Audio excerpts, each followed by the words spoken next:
Guadalajara is a city with 1,000 corners, oozing with history.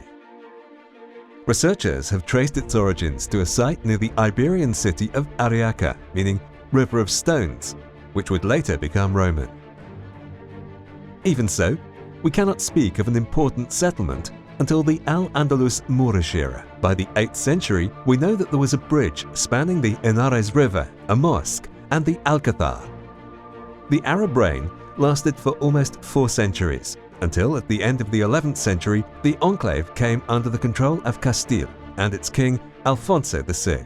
The conquest of Guadalajara formed part of the process to conquer the Taifa of Toledo, and legends have it that Alvar Fáñez de Minaya, one of El Cid's lieutenants, led the Castilian troops in the spring of 1085, taking the city.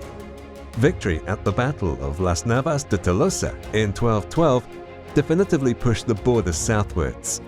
In Guadalajara, on the site of the previous mosque, the construction of a mudéjar church, which we now know as the Concatedral de Santa María, began.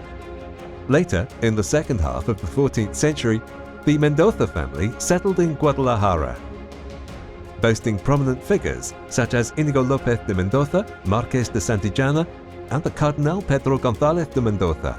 Guadalajara shone so brightly that the beautiful Palacio del Infantado was built here in the Gothic Elizabethan style, with Renaissance elements, going on to host 2 of the most notable royal weddings of the modern age, that of Philip II and Isabel de Valois in 1559, and that of Philip V and Isabel de Farnesio in 1714. Other emblematic buildings in the city include the Palacio de la Cotilla, dating from the 17th century, which features a Chinese tea room, and the Pantheon of the Duchess of Sevillano, a funerary monument built in 1916 and covered by a beautiful dome of glazed pottery and adorned with beautiful ornamentation.